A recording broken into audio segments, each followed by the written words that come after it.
Bonjour, bonjour à toutes et à tous, bienvenue sur KTV Kwezi FM, le 106.9 pour un temps de parole en direct à la radio et à la télévision. Notre invité ce matin n'est autre que Bakar Aliboto, le premier adjoint, le premier adjoint à la commune sur la commune de Mamoudzou. Bakar Aliboto, bonjour. Bonjour Patrick et bonjour l'ensemble de la population qui nous écoute. Merci d'avoir accepté notre invitation. Meilleurs vœux évidemment pour cette année 2017, une année qui va être importante pour la mairie de Mamoudzou, 2017. Oui, merci beaucoup. C'est vrai que 2017 est une année importante, mais pour nous, toutes les années sont importantes. Nous avons 6 ans.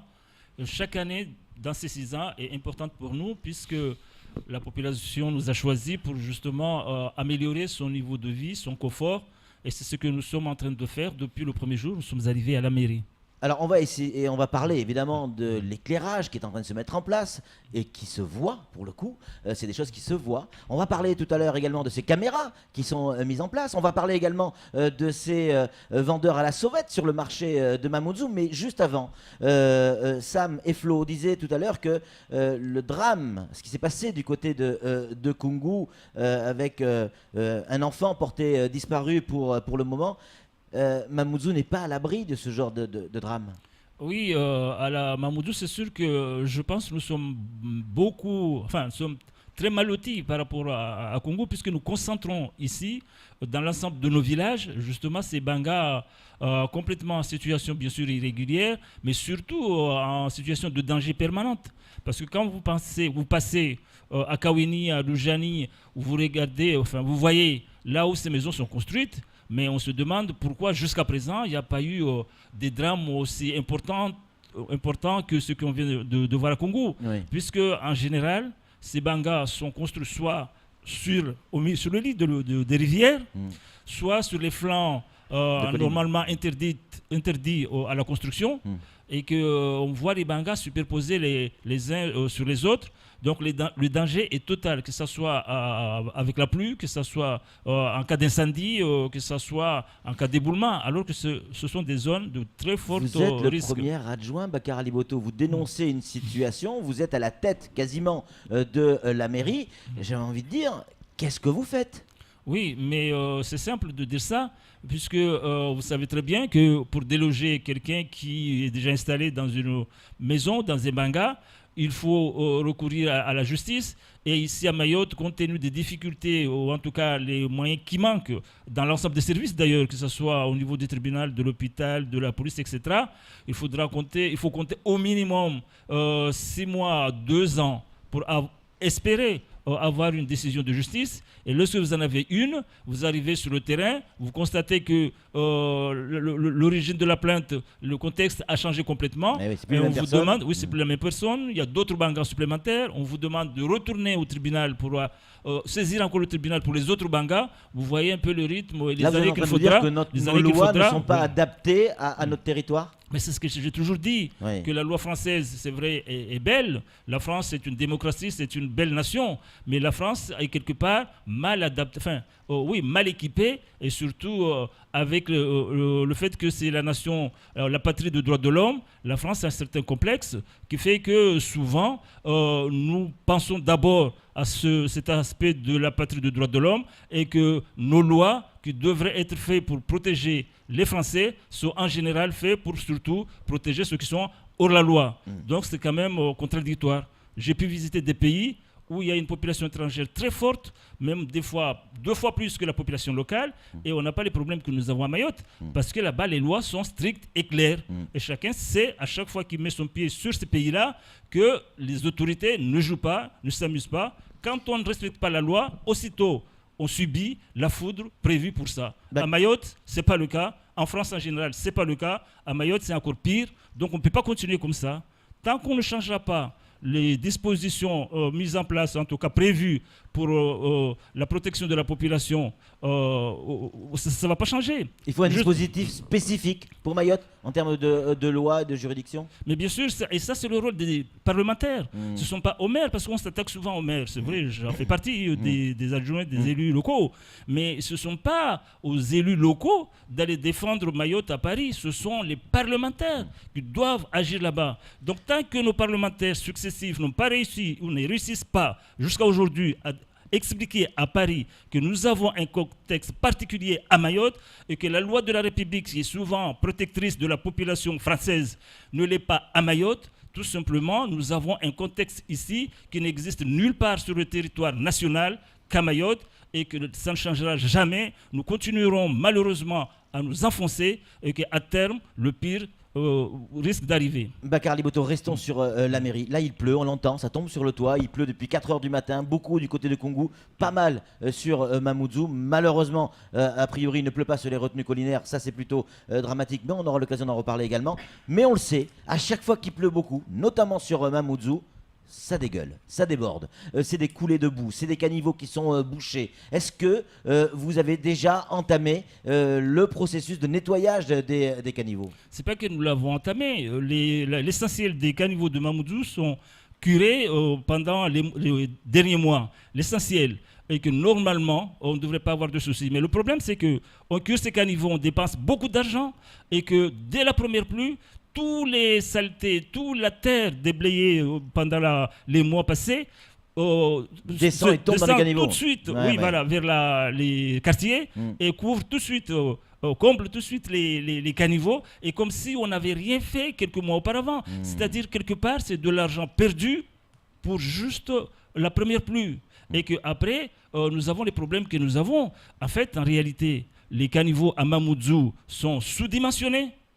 Mais aussi, il y a ce problème d'immigration et surtout de construction illégale qui fait que tout ce qu'on fait en amont, du côté des quartiers, ça ne sert pratiquement à rien tant que nous aurons ce problème-là. Donc, nous perdons beaucoup d'argent. Mais malheureusement, jusqu'à là, ça ne bouge pas. Ce n'est pas la mairie dépense énormément d'argent pour ça. Il faut qu'on parle de l'éclairage qui est en train de se mettre en place. On se souvient tous, vous étiez venus sur ce plateau, vous l'aviez annoncé, on dirait voilà, on met en place, on le dit, on va le faire. C'est vrai, et là il faut le reconnaître, c'est vrai qu'on voit cette mise en place d'éclairage un peu partout sur Mamoudzou. Pas suffisamment, on en veut toujours plus, Bakar Liboto, mais pas suffisamment, et aussi dans des quartiers, et ça porte ses fruits, notamment du côté de Cavani. Oui, justement par rapport au sujet précédent, je rappelle qu'actuellement à Moroni, les autorités explicitent, on l'a dit ce matin, démolir les bangas. C'est des commerces illégaux. Oui, les commerces illégaux, les bangas illégaux, c'est pratiquement la même chose, puisque ce sont des propriétés qui n'appartiennent. Donc là-bas, ça ne fait pas de bruit, et personne n'en parle. Ici, c'est un drame à chaque fois qu'on réagit. En tout cas, ça réagit du côté de Moroni. Il y a eu quelques petites émeutes, ça se complique du côté de Moroni. Et je voudrais dire aussi par rapport à ça, c'est que nous constatons que c'est la même population. Là-bas, ce sont les Anjouanais, ici, ce sont les Anjouanais, et je rappelle, ce ne sont pas tous les Anjouanais qui sont hors-la-loi, mais il y a une catégorie d'Anjouanais très connue, et ça, c'est pas normal, parce que les Mtsamoudiens, vous ne les trouverez pas dans ces personnes-là, les Domoniens, les Tsembéou, etc. Il y a, d'après nos informations, que 3 villages d'Anjouans qui sont connus comme étant des, hors-la-loi, en tout cas qui causent les difficultés que nous avons à Mayotte, à Mouili aussi, il paraît. Seulement 3 villages anjouanais. 3 régions en juin qui ont le comportement des personnes que nous voyons ici et qui permet malheureusement de faire un amalgame avec l'ensemble de la population anjouanaise et étrangère. C'est inadmissible, c'est pas normal. Pour revenir sur l'éclairage public. Pour revenir sur l'éclairage public. Bien sûr, nous l'avions dit, bien sûr, nous avons le projet. C'est plus un projet maintenant, c'est une réalité qui se concrétise. Et que nous avons remis lundi l'OS, l'ordre de service, c'est-à-dire l'autorisation à l'entreprise prestataire de pouvoir lancer les travaux. C'est-à-dire vraiment les travaux. Nous avons Colas. Voilà, c'est la Colas. Et je rappelle, parce qu'il y a tellement de choses qui disent la Colas, non. C'est que nous avons lancé un appel à concurrence conformément à la loi, c'est-à-dire au code de marché public. Il y a plusieurs entreprises qui sont venues chercher retirer les candidatures de ces candidatures. Il n'y en a que 2 sociétés qui ont déposé les offres. On ne peut pas choisir des offres qui n'existent pas. On est obligé de choisir parmi les 2. Et parmi les 2, c'est la Colas qui avait l'offre la mieux disante. Et c'est la Colas qui a été retenue. Nous, l'entreprise, ce n'est pas notre problème. Ce qui nous intéresse, ce qui importe pour nous, c'est que les travaux soient réalisés conformément à l'art et surtout dans des délais très courts. L'efficacité de cette installation, l'éclairage, donc les caméras. Tiens, on rappelle, les caméras, elles peuvent fonctionner même s'il n'y a pas d'éclairage? Mais oui, c'est ce que nous disons à chaque fois. Déjà, la plupart des délits et des incivilités se produisent dans la journée. Et en plus, ces caméras sont équipées d'infrarouge qui permet on peut les voir la nuit, quoi. Oui, dans le noir. On peut voir dans le noir sans difficulté. Mais ça, on le savait déjà. Et en plus, on n'a pas attendu que ce soit l'infrarouge qui éclaire ou en tout cas qui nous aiguille. Mais nous avons mis en place un plan, ce qu'on appelle le SDAL, schéma directeur d'aménagement luminaire ou de lumière. Ça, en fait, en gros, ça veut dire quoi? Ça veut dire qu'on va équiper Mamoudzou, toute la commune de Mamoudzou, de Djamboscor à Dembéni, enfin frontière de Dembéni, d'un éclairage moderne. Et que les artères principaux aussi des villages, mais surtout nous allons avoir une sorte d'architecture luminaire. C'est-à-dire que la population de Mamoudzou, d'ici 2 à 3 ans, se retrouvera dans la situation que la population de Saint-Denis se trouve aujourd'hui. Donc ça sera quelque chose qu'à Mayotte n'existe pas, et peut-être dans la région, il n'y a que Saint-Denis et Mayotte qui peut avoir ça. Donc ça fait, c'est 10 millions quand même, ça coûte 10 millions d'investissement. C'est un chèque de 10 millions quand même. Hein. Voilà, au minimum. Donc c'est pour dire que pour nous, à la mairie de Mamoudzou, la sécurité de nos concitoyens n'a pas de prix. Nous investissons, nous travaillons pour notre population, même si malheureusement le problème que nous avons souvent, justement les entreprises ne sont pas forcément assez rapides pour produire, en tout cas apporter les résultats attendus par la population. Et nous, l'argent, nous l'avons. Nous avons la volonté politique et maintenant, c'est nos partenaires qui doivent faire en sorte que nos projets puissent se réaliser assez rapidement. Flo, une réaction très vite. Oui, juste très vite. On a les caméras, etc. Est-ce qu'on a la salle avec les écrans et le personnel formé pour être derrière les écrans et surveiller? Nous, on ne fait pas les choses à moitié. Tout est prévu. La salle de surveillance sera situé dans le local de la police municipale actuelle, mais ce local va être complètement rénové pour permettre justement d'accueillir cette salle d'opération ou en tout cas de surveillance. Et puis bien sûr, le personnel, nous le connaissons déjà, la formation est prévue et tout ce qui est prévu pour que nous ayons un outil efficace est déjà là. Je rappelle quand même que le dispositif de vidéoprotection est très encadré juridiquement et qu'il y a des choses qu'on ne peut pas faire. Donc là-dessus, nous sommes vraiment à jour de ce que la loi nous exige et de la volonté politique nécessaire pour avancer. Bakar Alimoto, il nous reste 3 minutes. On va donner la parole à Samuel Baucher, le rédacteur en chef de France Mayotte Matin, qui a évidemment une question à vous poser. Ouais, je change de sujet, pardon, parce qu'ils sont nombreux à Mamoudzou. Vous devez faire face à de nombreuses difficultés, notamment les écoles qui ont été vandalisées. Nombreuses ont été fermées. Hier, du côté de l'école annexe, il y a eu contestation. Quelle est la situation et que comptez-vous faire ? Oui, le problème, malheureusement, c'est vrai, il y a beaucoup de vandalisme dans ces écoles. Moi, je comprends parfaitement la revendication des grévistes. Je trouve que c'est légitime. Seulement, pour vous, la vandalisation a un lien direct avec les grévistes ? Mais bien sûr, quand il n'y avait pas la grève, il n'y avait pas de vandalisation. Enfin, il ne faut pas être fort en mathématiques ou en logique pour savoir qu'il y a quand même un lien direct.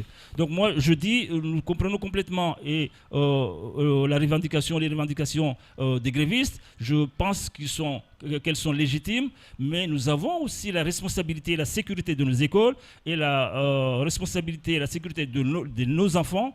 En tout cas, donc on ne peut pas, chacun reste à sa place. Nous, on ne dérange pas les grévistes dans leur action. On demande aussi à ce que les grévistes respectent nos écoles, respectent les écoles où nos enfants se retrouvent, respectent les parents d'élèves et surtout ceux qui veulent travailler, qu'on ne les empêche pas de travailler. Surtout, on ne nous dit pas après qu'on n'investit pas suffisamment pour les écoles, alors que quand on le fait, après c'est vandalisé justement par ceux qui devraient protéger ces écoles. Je rappelle que nous investissons annuellement à Mamoudzou en moyenne plus de 2 millions pour la réhabilitation et la rénovation des écoles. Donc quand même, il nous faudra 92 millions pour limiter ou supprimer la rotation que nous connaissons énormément à Mamoudzou. Maintenant, le peu que nous avce que nous avons fait, qu'on ne vandalise pas. Même si nous comprenons et nous pouvons soutenir la grève, mais pas au détriment des enfants, pas au détriment du matériel qui sert à ces enseignants et aux enfants. Alors hier, la mairie de Mamoudzou a reçu les parents d'élèves de l'école annexe, notamment, qui étaient... Ils étaient en colère, ces parents. Il y a eu un accord qui a été signé par Amada Haribou, qui s'engage effectivement à débloquer les écoles dès aujourd'hui, mettre en place un système de sécurité partout avec des policiers municipaux, un accord pour la tenue d'une table ronde avec des partenaires concernés, le vice-rectorat, la préfecture, la mairie. Ça se met en place aujourd'hui parce qu'ils ont expliqué clairement que si ce n'était pas fait aujourd'hui, ça rebloquait à nouveau et que ça pouvait être compliqué. Ils risquaient effectivement de forcer les grilles des écoles. D'une façon générale, nous respectons nos engagements. Oui. Donc, si nous avons pris des engagements, c'est pour les respecter. Effectivement, nous allons aller dans ce sens-là. Et je profite aussi de l'occasion de dire, de dire que effectivement, il y a les grèves, mais il y a les grévistes, mais il y a aussi l'État qui est dedans concerné directement. Je pense que si l'État doit faire des efforts pour écouter et en tout cas dialoguer, négocier avec ces grévistes. On ne peut pas comprendre que d'un côté, on a une partie de la fonction publique qui puisse avoir leurs revendications satisfaites et de l'autre côté en face, qu'on ignore ou on oublie ou on fait semblant de ne pas comprendre ce qui se passe. Je trouve là-dessus, il y a quand même des efforts considérables que l'État doit faire pour qu'on ait la paix sur ce territoire. Bakar Ali Boto, merci. Normalement c'est fini, mais on devait évoquer les vendeurs à la sauvette très vite. Oui, les vendeurs à la sauvette, je ne sais pas si on peut rapidement l'évoquer. Oui, ce que je veux dire, la police municipale sera en permanence à Mamoudzou dans cette zone-là. Mais vous ne l'avez dit ça déjà, Bakar Ali Boto. Oui, mais il y a même un Algeco qui a été mis en place et c'est en train de se concrétiser. Vous allez là-bas tout à l'heure, ou si vous étiez passé hier, avant-hier, vous verrez que ça a beaucoup changé, la situation n'est plus la même. On ne voit plus ces personnes en train de vendre, elles sont là, c'est vrai, souvent debout, mais il n'est pas interdit d'être debout à l'embarcadère. Ce qui est interdit, c'est de vendre illégalement. Et mais voilà, donc c'est en train de se concrétiser. On ne va pas s'arrêter là, on va continuer jusqu'à ce qu'on ait complètement éradiqué ce fléau dans la zone et dans Mamoudzou en général. Bakar Ali Boto, merci beaucoup d'être venu sur ce plateau et d'avoir répondu à toutes nos questions. Je vous en prie, et nous continuons le combat. Allez, tout de suite, la suite de nos programmes.